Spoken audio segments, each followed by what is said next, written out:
21st Century Entrepreneurship with Martin Piskarik. You know, the journey of entrepreneurship is really a journey of spiritual development.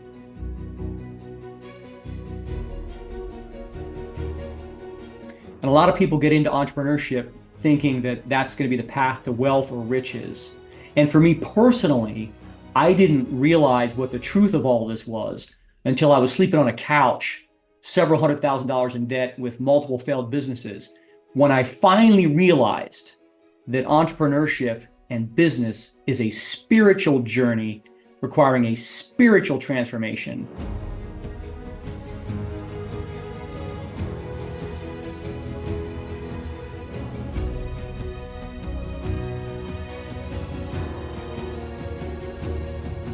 And once I took my mind off of the financials and put it 100% on the spiritual side of things, that's when my business exploded.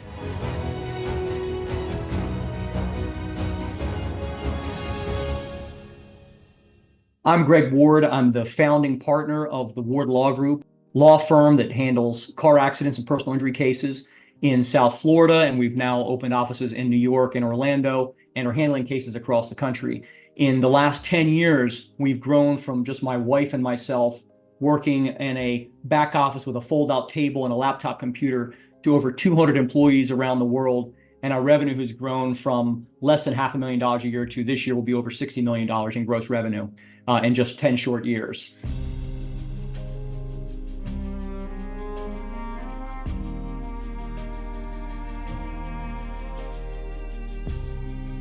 Most recently, our most outstanding result of this year was we settled one of the largest cases in the country for a single event, getting a settlement over $100 million.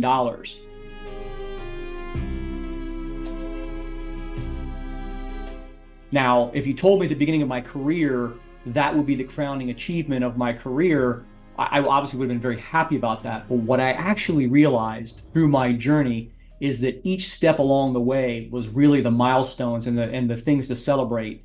That giant result cannot have come without having the 100 or 1,000 little stepping stones along the way to be able to support that final giant crowning achievement.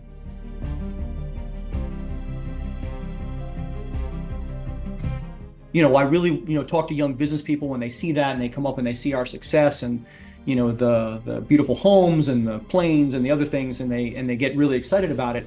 But I'll tell you, the victories at the very beginning are actually they taste better than the giant victory. I went to work after we resolved that case. The next day I went to work. I didn't even take off any time. I literally went to the office the next day. But there were times back at the beginning when I'd make $10,000. I'd close the office down. I'd go celebrate. And so, it really is, you have to take people where you find them in the process. And each step, each phase of a business has a different set of challenges, and you have to evolve spiritually to overcome those challenges. And, and it's very unique.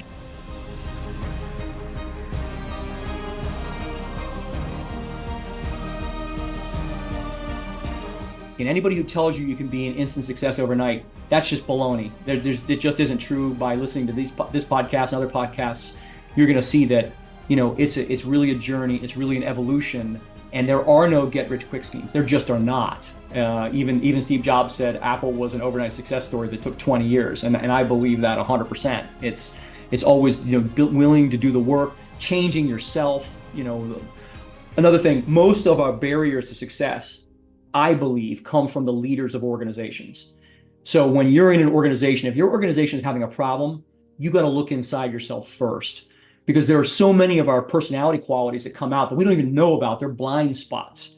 And if you're not willing to listen to other people, if you're not willing to do the hard work of changing yourself personally, some of those barriers, that's going to be your stopping point. That's going to be your lid. You will not be able to go above that until you resolve this issue.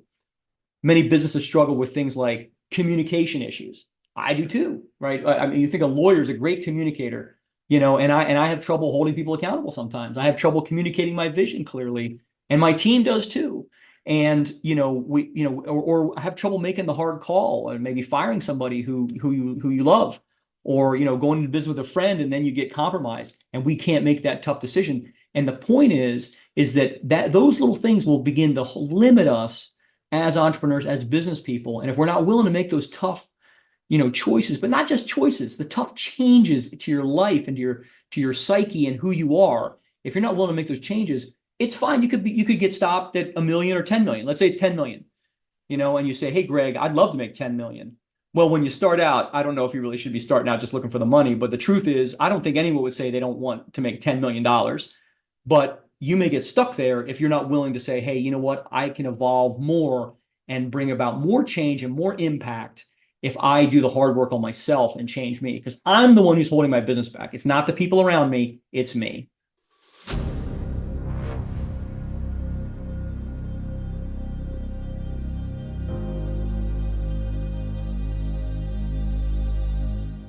When I started out my business, and it was just my wife and myself with our little fold-out table, I didn't know anything really about business. I had started businesses before that, and all of them had failed. I thought I was a serial entrepreneur, as people say, and really what I was a serial failure. I made a lot of mistakes.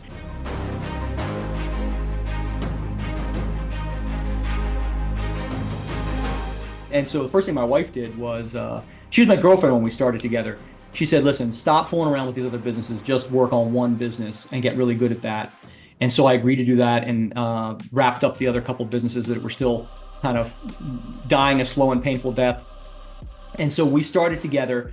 And the first big mistakes that we made were, when you're starting out and you hire your first person, you hire people you like. And you don't necessarily you think they're going to do the job, right? But you don't have a crystal ball. So you hire people who remind you of yourself. And I found that's a pretty bad way to hire people, because one, first you should be looking at objective criteria, but more importantly, if you hire people you like, they're going to have your flaws too. If you like them, they're like you, and they're going to have your flaws. They're not going to even be able to see the problems you're dealing with at that level to help complement you. And so one of the big things that we started realizing when we got to about 10 employees, and we had a lot of friends around us people we liked, but they weren't working that hard. And they were really enjoying the ride, but nobody was driven for results.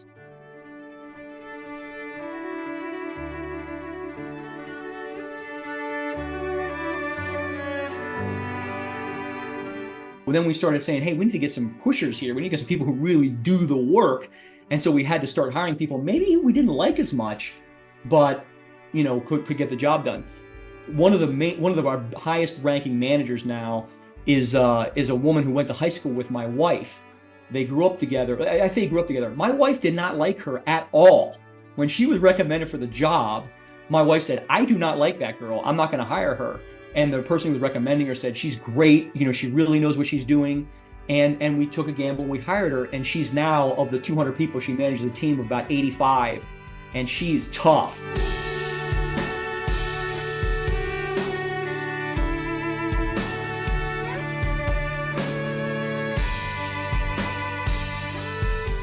Right? But that part of I didn't like her in high school became she can get results. And so she was one of the best hires that we've ever made. And we're really, really happy with her. But if it was done purely on whether I like him or not, she would not have gotten the job. And thankfully we had the foresight to say, hey, let's give it a try.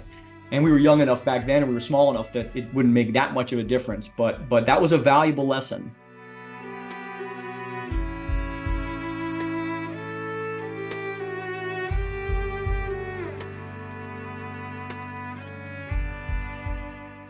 When I started with my wife, I had been practicing law for several years, and I had my own practice, and my wife wanted to do personal injury, which is like car accidents and things.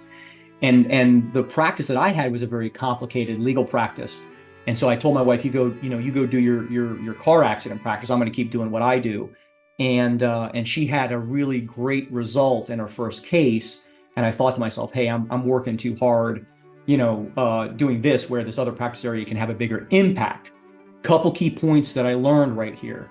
Number one, business and life is about the impact that you have. And I believe that, because I believe that business is a spiritual journey, I believe that we're supposed to have a spiritual impact. And that really goes hand in hand with, who do I serve? You see, another mistake I think people make getting into business, a lot of people get into business seeking the finances.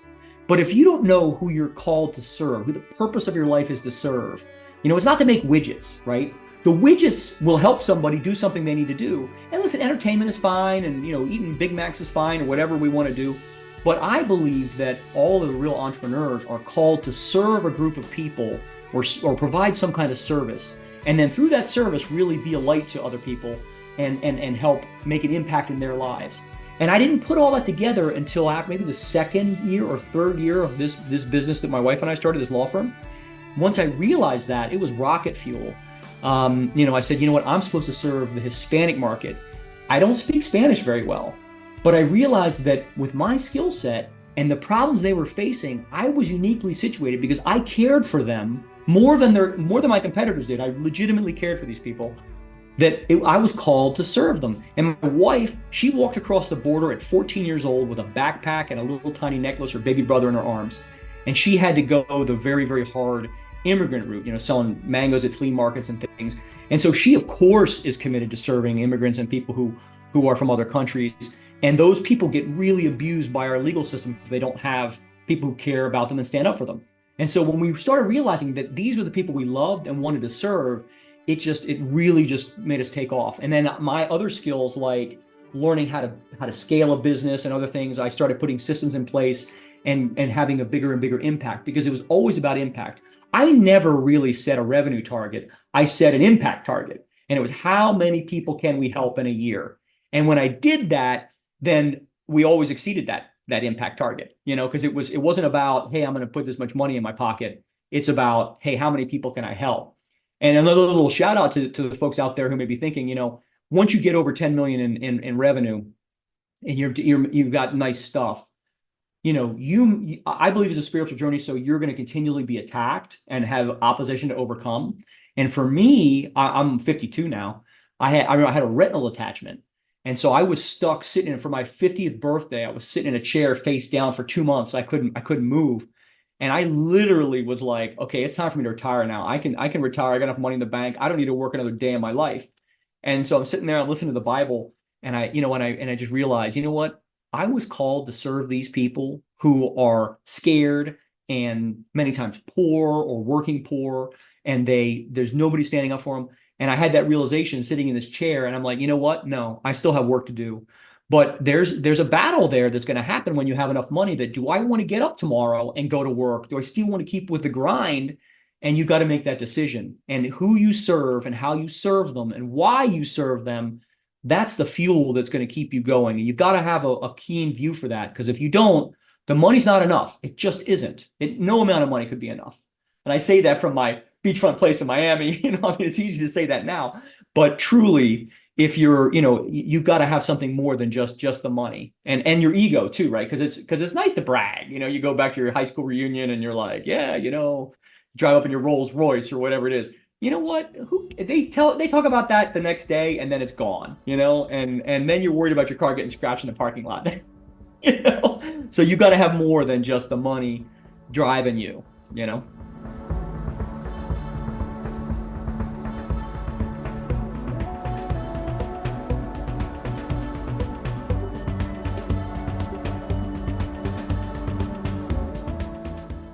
One of the great misbeliefs, or one of the great mistakes I think that we make as a society, is we tend to, make money the enemy, and people who have money are the enemy.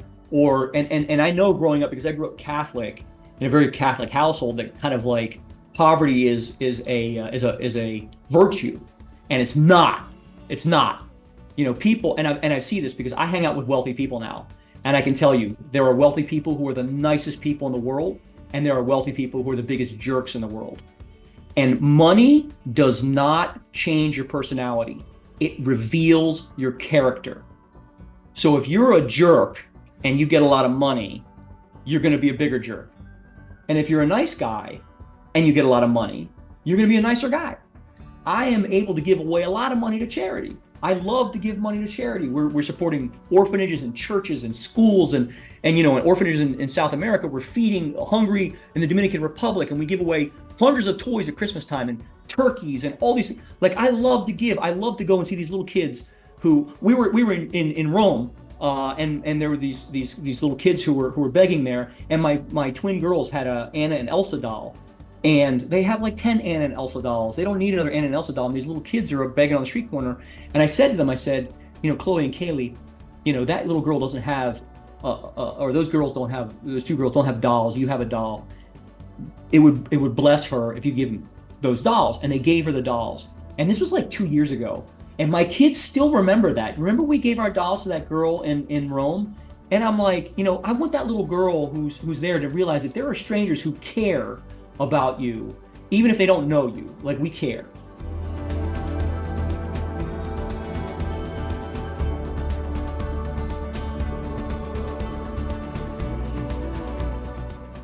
But you could hear the same message. I've heard people tell their kids, don't give them any money because they're it's just going to perpetuate the cycle. Well, we gave them a doll, not money, but still, to me, I don't give a lot of money out on the street corners, but I do like to try and give food and things like that to help people. So, I think money just really shows who you are. And you see this with power too, by the way.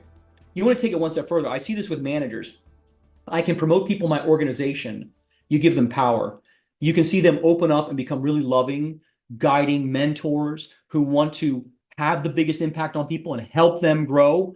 Or you can have people who just boss people around and are jerks.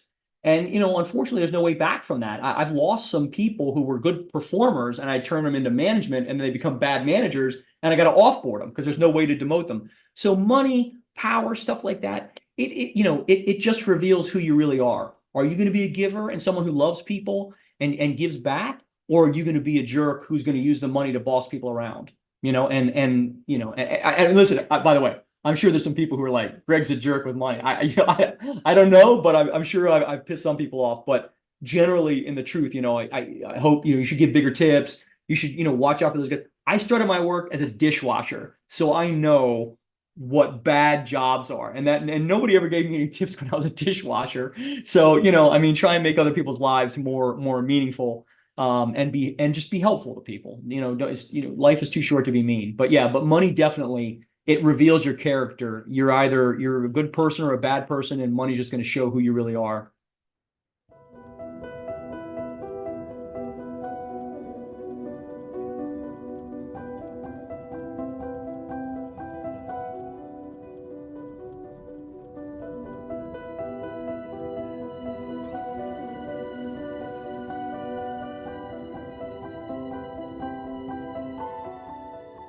I can talk to you today and give you the roadmap to grow to 5, 10, 20, $50 million in revenue, millions of dollars in profit.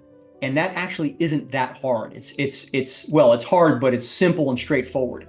The difficult part is the spiritual journey and the spiritual transformation.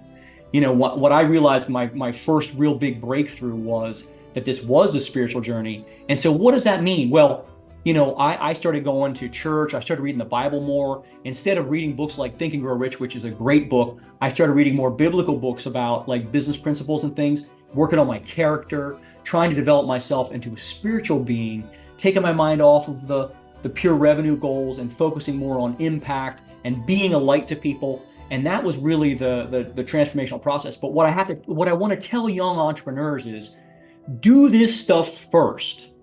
Get your spirituality worked out first. Because what happens, you see this all the time, is some people will follow the roadmap to $50 million and then melt down because they don't have the spiritual strength to sustain. There's $50 million is harder than $1 million, right? The spiritual attacks, the difficulty, the weight of the decisions, it's harder at 50 million. I've got more problems at 50 million than I had at 1 million. I got a million more problems, and they're serious problems, right? And if you don't have the ability to sustain yourself at that level, you will melt down. You see this with celebrities, with athletes. They get the big contract and they melt down because they haven't laid the foundation spiritually. So what I want to recommend and encourage everyone who's young, number one, get your faith worked out, get your spirituality worked out, know where you stand and who you are as a spiritual being.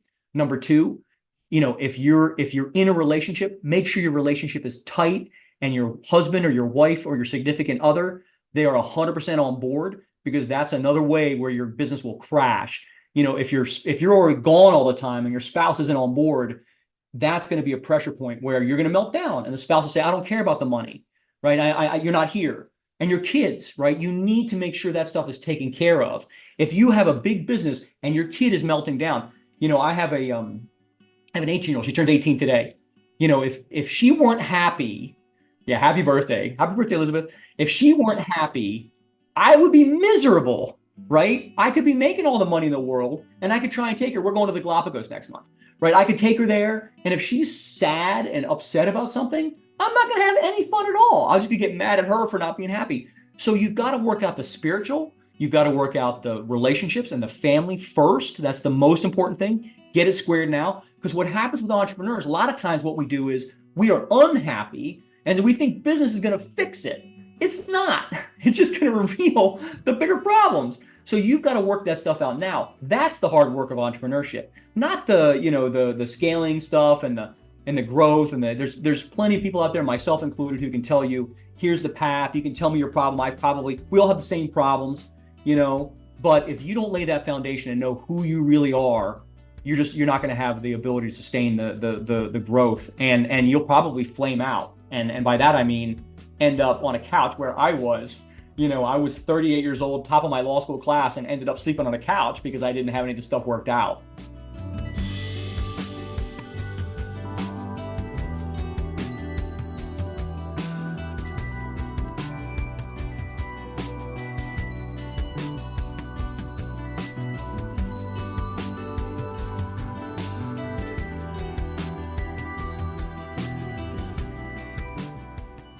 I mentor a lot of people, and I had one young man who approached me about mentoring him, and he had some talent. He had some really great talent in the media space, and so he asked me, and I was having a conversation with a group of people talking about learning to be a millionaire, and so he approached me after that conversation and said, Mr. Ward, can you teach me how to be a millionaire? I'm all in, and I remember the words that he used were all in. I'm all in. And so, he kind of turned my heart a little bit, and I said, okay, well, first thing you're gonna do is create some space. You've got to give up some things, and you've got to start studying some things. Here's a couple books to read. And the following week, I got some feedback where he was taking a class, a media class, and he had made this project, and the professor had given him some constructive criticism, and he blew off the professor and posted on Instagram saying, something like, this guy doesn't know what he's talking about. And I saw that, and I was thinking to myself, what a mess. Because when you're all in, if you have somebody who is experienced, it's so hard to get good information. If somebody's taking their time to show you something, then you should be respectful. Even if you disagree with it, still be respectful. And it bothered me. And so I didn't have to do anything. He never showed back up again and asked me for any other advice or other books to read. And that was basically it. But I do feel like a lot of people have the sense that this entrepreneurship journey is kind of a one-hit thing, where there's just a light switch you can flip. It's like the end of the Muppet movie where Kermit the Frog goes in there and he says, I want the standard rich and famous contract. No, it's not like that at all. And even with the stuff on Instagram that drives me crazy with this kind of get rich quick ideas, there is no get rich quick. It just is. You may find maybe 0.0001% of people may get rich quick. Most of the people who are hawking that stuff are not successful for anything but hawking that stuff, selling that stuff. And, if you do happen to become successful there, again, if you don't have the foundation, you're going to lose the money. You're going to. And by the way, a little look behind the curtain. I take vacations to very, very nice places. And sometimes I go places, there are some of these Instagram influencers there, and they spend the whole day filming to get the perfect shot, of looking like their life is amazing. And the truth is, they're up in the restaurant while I'm sitting in the pool with my family. They're trying to get the perfect shots in the restaurant or on the beach. I live in Miami. There was another thing where they had a new hotel was launching. They brought the influencers all to go to the event, and they were all pretending to talk to each other in the pool, and they were all taking pictures in the pool, looking like they're having a good time, but they weren't doing anything. It was all staged. And so, you've got a couple lessons from that, right? Number one, if you're going to make a commitment, when you say all in, when I tell you all in was, I didn't take a day off from work for 9 months one time, and I was working 15-hour days. I worked Christmas Day, right? That's all in. And I wasn't even where I'm at right now, but that's all in, right? I'm sleeping on a couch because I can't afford to do things. That's all in. right? Those are all in, not, I think I'll try this week. That's not all in. All in is really all in. And when you figure out, when you say, yeah, I know all in now, that's when you're ready for being an entrepreneur, because that's it, because there's a lot of sawdust you got to eat along the way. And the second thing is, not everything is as beautiful as it appears. When you're following people, look for their fruit, the real fruit. Don't just look on Instagram. Don't just look on, what people put out there. I don't actually put a lot of stuff on Instagram because, it's just not my thing. I put quality business stuff on Instagram. That's what I look at Instagram for, to learn. But the truth is that, if people are showing off or they're showing that great lifestyle, odds are they're selling something, and what they're probably selling is selling something to you to be part of their group, and they're getting paid for that. And so, I don't see that being a light, because that's when they're saying they're great, it's all about them. It's not about us. It's about what we can do for other people. And that's the takeaway from this. So if you're a young entrepreneur, be committed to working hard. There's no shortcuts. You have some talents, you have abilities, you have really great gifts. Work on developing those, and get with people who can help you develop them. People are going to hold you accountable. Make sure you're developing those things. And then, understand that, what you put on Instagram, that's not your life. You've got to be an example in your community to people around you. You've got to give back. You've got to be a support for people who don't have anybody else to support them. And then that's the kind of life we want to be living as entrepreneurs, not the Instagram life.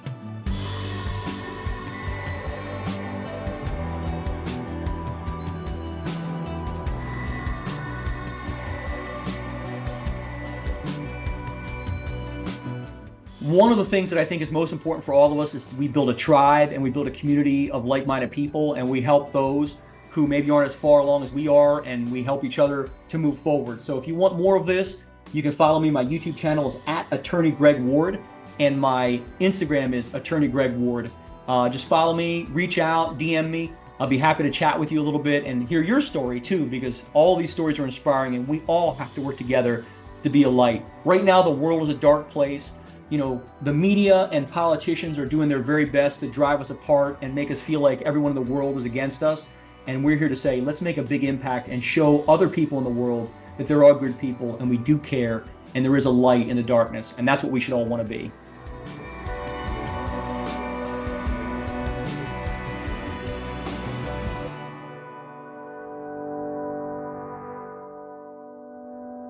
If what I said resonated with you and you'd like to find out some more, especially about the spiritual journey of this, you can follow me on YouTube @Attorney Greg Ward, @Attorney Greg Ward, and of course on Instagram as well, Attorney Greg Ward on Instagram as well. And hopefully you'll find something that will help you, and we can begin to build a community together of like-minded individuals who are trying to help other people have a big impact and be a light.